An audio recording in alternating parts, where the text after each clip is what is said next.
Ang mana at mga pugo. 16 na kabanata.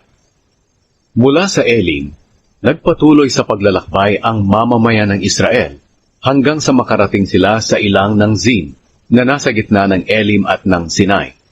Nakarating sila roon sa 15 araw ng 2 buwan mula nang lumabas sila sa Ehipto. Doon sa ilang, nagreklamo ang lahat ng mga Israelita kina Moises at Aaron. Sinabi nila, "Mabuti pang pinatay na lang kami ng Panginoon sa Ehipto. Doon, kahit paano'y nakakakain kami ng karne at ng lahat ng pagkain na gusto namin. Pero dinala nyo kami rito sa ilang para patayin kaming lahat sa gutom." Pagkatapos, sinabi ng Panginoon kay Moises, "Makinig ka, magpapaulan ako ng pagkain mula sa langit para sa inyo. Bawat araw mangunguha ang mga Israelita ng pagkain nila para sa araw na iyon. Sa ganitong paraan, masusubok ko kung susundin nila ang mga utos ko. Sabihin mo sa kanila na doblehin nila ang kukunin nilang pagkain tuwing 6 na araw ng bawat linggo." Kaya sinabi nila Moises at Aaron sa lahat ng mga Israelita, "Ngayong gabi malalaman ninyo na ang Panginoon ang naglabas sa inyo sa Ehipto, at bukas ng umaga, makikita ninyo ang makapangyarihang presensya ng Panginoon, sapagkat narinig niya ang mga reklamo ninyo. Sino ba kami para sa amin kayo magreklamo?" Sinabi pa ni Moises, "Bibigyan kayo ng Panginoon ng karne na kakainin ninyo sa gabi, at bubusugin niya kayo ng tinapay sa umaga, dahil narinig niya ang pagrereklamo ninyo sa Kanya. Hindi kayo nagrereklamo sa amin kundi sa Panginoon. Sino ba kami para sa amin kayo magreklamo?" Sinabi ni na Moises at Aaron, "Sabihin ninyo sa buong mamamayan ng Israel na lumapit sila sa presensya ng Panginoon, dahil narinig niya ang pagrereklamo ninyo." Habang nagsasalita si Aaron sa buong mamamayan ng Israel, tumingin sila sa ilang, at nakita nila ang makapangyarihang presensya ng Panginoon sa ulap. Sinabi ng Panginoon kay Moises, "Narinig ko ang mga pagrereklamo ng mga Israelita. Sabihin mo sa kanilang gabi-gabi silang kakain ng karne, at araw-araw silang magpapakabusog sa tinapay. At malalaman ninyong ako ang Panginoon na inyong Diyos." Nang dapit hapon ding iyon, dumagsa ang mga pugo at napuno nito ang buong kampo. Kinaumagahan, basa ng hamog ang buong kampo. Nang mawala ang hamog, may nakita silang maliliit na bagay sa lupa na puting-puti. Hindi nila alam kung ano ito, kaya nagtanungan sila, "Ano kaya iyan?" Sinabi ni Moises sa kanila, "Iyan ang pagkain na ibinigay ng Panginoon sa inyo para kainin. Sinabi ng Panginoon na ang bawat isa sa inyo'y mag-ipon nito ayon sa inyong pangangailangan, mga 1 salop bawat tao." Kaya nanguha ang mga Israelita ng mga pagkain ito. Marami ang kinuha ng iba, habang ang iba naman ay kaunti lang. Nang takhalin nila ito, 1 salop ang nakuha ng bawat tao. Ang nagtipon ng marami ay hindi sumobra, at ang nagtipon ng kaunti ay hindi naman kinulang.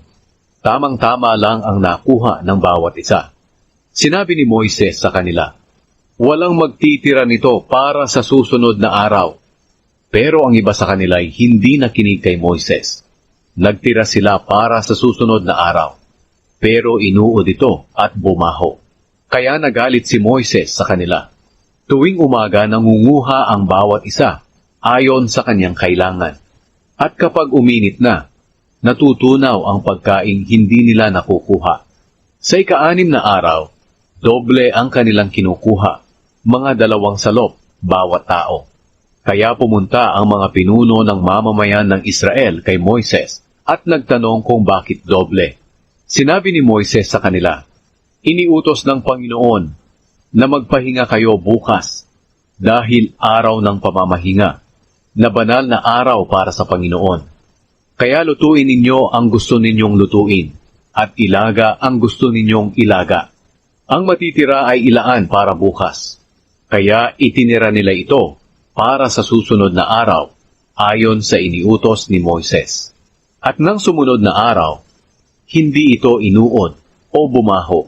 Sinabi ni Moises sa kanila, "Kainin niyo iyan ngayon, dahil ngayon ang araw ng pamamahinga para sa Panginoon.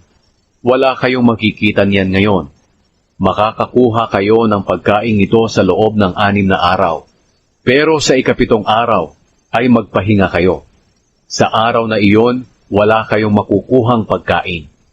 May mga tao pa ring lumabas para manguha ng pagkain sa ika-7 araw. Pero wala silang nakita. At sinabi ng Panginoon kay Moises, "Hanggang kailan ba susuwayin ng mga taong ito ang aking mga utos at katuruan? Alalahanin ninyo na binigyan ko kayo ng araw ng pamamahinga. Kaya nga tuwing ika-6 na araw ay dinodoble ko ang pagkain ninyo. Dapat manatili sa bahay niya ang bawat isa sa ika-7 araw. Walang lalabas para kumuha ng pagkain." Kaya nagpahinga ang mga tao sa ika-7 araw. Tinawag na mana ng mga Israelita ang pagkain. Para itong maliliit at mapuputing buto, at matamis kagaya ng manipis na tinapay na may pulot.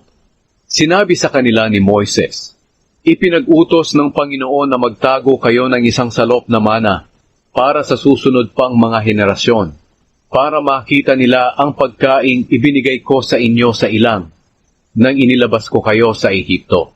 Sinabi ni Moises kay Aaron, "Kumuha kayo ng sisidlan at lagyan ito ng isang salop na mana.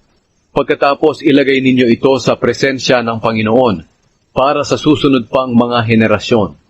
Sinunod ito ni Aaron ayon sa sinabi ng Panginoon kay Moises. Inilagay ni Aaron ang mana sa kahon ng kasunduan para maitago. Kumain ang mga Israelita ng mana sa loob ng 40 taon, hanggang sa makarating sila sa lupain ng Kanaan. Bawat araw, nag-iipon ang bawat isa sa kanila ng isang omer na mana, mga isang salop.